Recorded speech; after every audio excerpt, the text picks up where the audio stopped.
வணக்கம். தினமலர்.com மாலை 4 மணி செய்திகள். முக்கிய நிகழ்வுகள். பெரியாறு அணை நீர்மட்டத்தை 142 அடியாக உயர்த்த அனைத்து ஏற்பாடுகளும் தயார். 136 அடிக்கு மேல் தண்ணீர் வெளியேறும் 13 உபரி நீர் மதகுகள் 36 ஆண்டுக்கு பின் திறக்கப்பட்டன.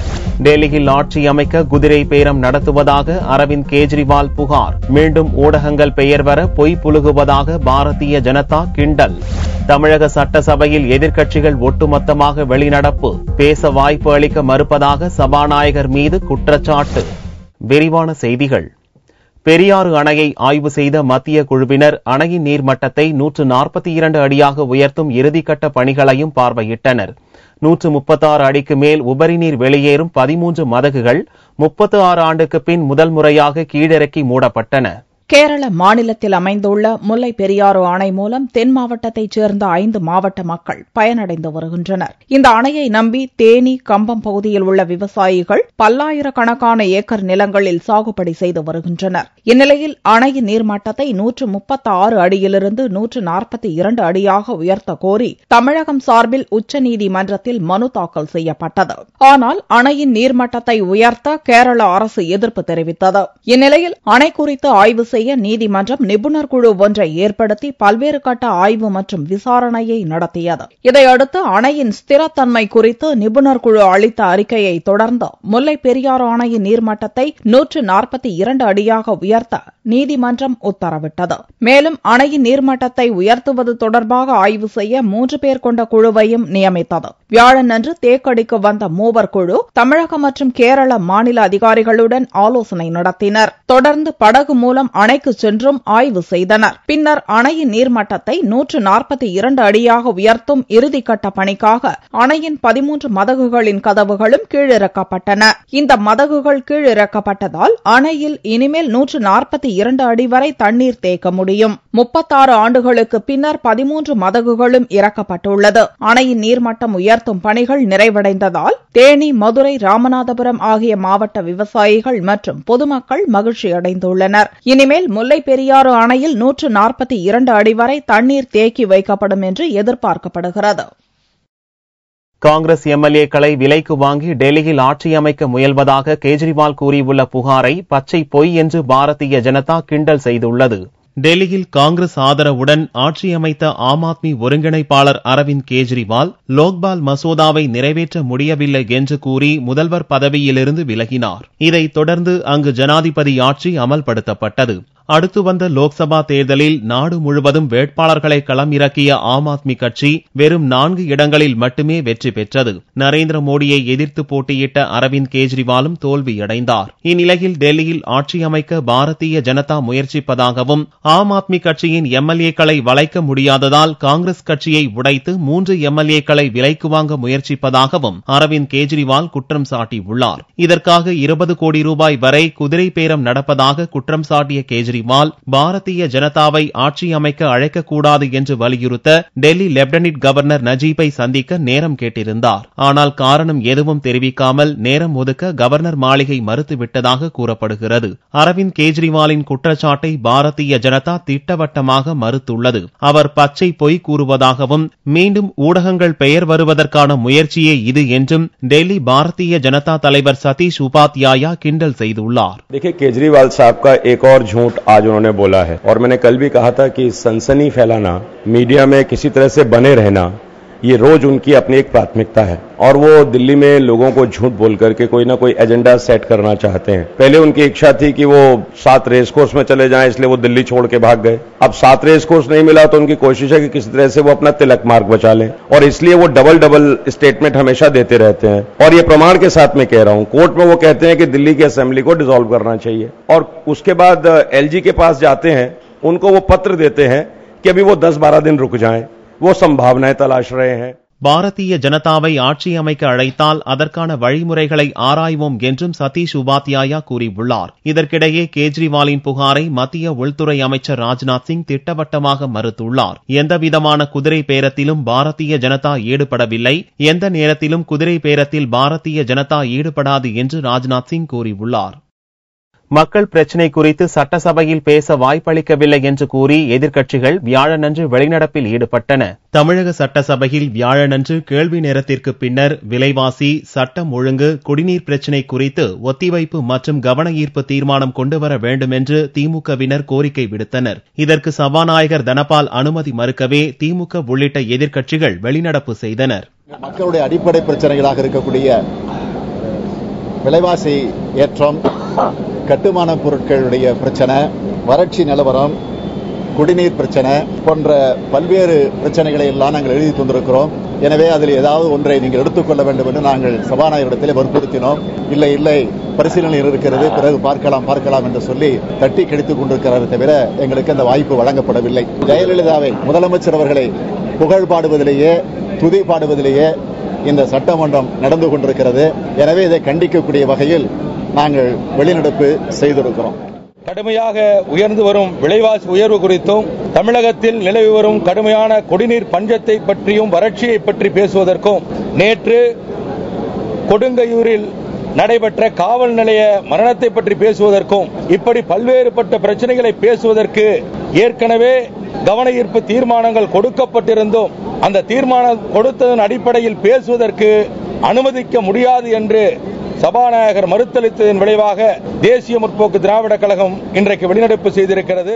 விலைவாசி உயர்வு வரலாறு காணாத அளவுக்கு உயர்ந்து கொண்டிருக்கிறது. காய்கறிகள், தக்காளி உட்பட கிலோ 80 ரூபாய்க்கு மேலே போயிருக்கிற நிலைமை என்பது ஏற்படுகிறது.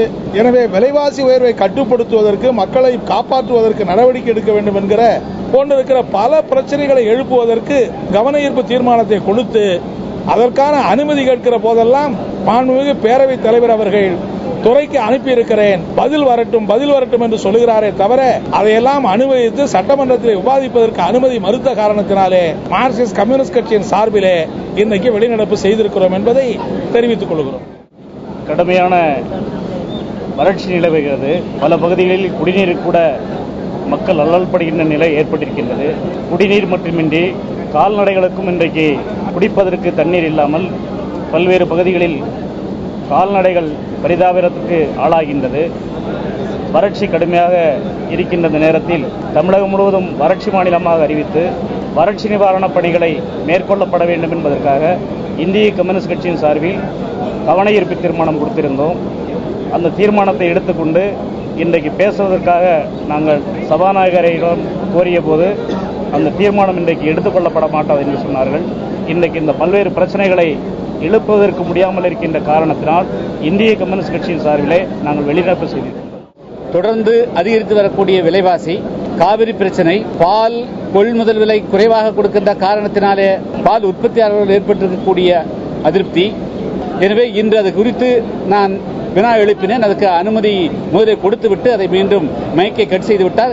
எனவே சபாநாயகருடைய இதுபோன்ற ஜனநாயக விரோத நடவடிக்கையை கண்டித்து இன்று புதிய தமிழகம் கட்சியின் சார்பாக வெளிநடப்பு செய்திருக்கிறேன். பொது கணக்கு குழு தலைவராக எதிர்க்கட்சி உறுப்பினர் தேர்ந்தெடுக்கப்பட வேண்டிய நிலையில் தேமுதிக புறக்கணிக்கப்பட்டுள்ளதாகவும் உரிமை பறிக்கப்பட்டுள்ளதாகவும் தேமுதிக கொறடா சந்திரகுமார் குற்றம் சாட்டினார். அரசாங்கத்திலே நடைபெறுகின்ற தவறுகளை, தில்லுமுள்ளுகளை பொதுக்கணக்கு குழுவினுடைய தலைவர் எதிர்க்கட்சியை சார்ந்தவராக இருந்தால்தான் அதில் இருக்கின்றதையெல்லாம் கண்டுபிடிக்க முடியும். இந்த கூட்டத்தொடரிலே அந்த நடைமுறையை மாற்றிவிட்டு இன்றைக்கு பிரதான எதிர்க்கட்சியாக இருக்கின்ற தேசிய முற்போக்கு திராவிட கழகத்திற்கு பொதுக்கணக்கு குழு தலைவர் என்கின்ற அந்த உயரிய பதவியை வழங்காமல் தங்களுக்கு சாதகமாக சட்டமன்றத்திலே ஆளுங்கட்சிக்கு அனுசரணையாக நடந்து கொண்டிருக்கின்ற சட்டமன்ற உறுப்பினருக்கு அந்த பொதுக்கணக்கு குழு தலைவர் என்கின்ற பதவியை அளித்ததற்கு எதிர்ப்பு தெரிவித்து இந்த சட்டமன்ற மரபுகளையும் விதிகளையும் மீறி நடைபெறுவதை கண்டித்து தேசிய முற்போக்கு திராவிட கழகம் இன்று சட்டமன்ற பேரவையிலிருந்து வெளிநடப்பு செய்திருக்கிறது. வியாழனன்று உயர்கல்வி, பள்ளிக்கல்வி மற்றும் தமிழ் வளர்ச்சித்துறை மானிய கோரிக்கை மீதான விவாதம் நடந்தது. கர்நாடக மாநிலத்தில் பெய்து வரும் கனமழையால் காவிரிக்கு திறக்கப்படும் தண்ணீரின் அளவு அதிகரித்துள்ளது.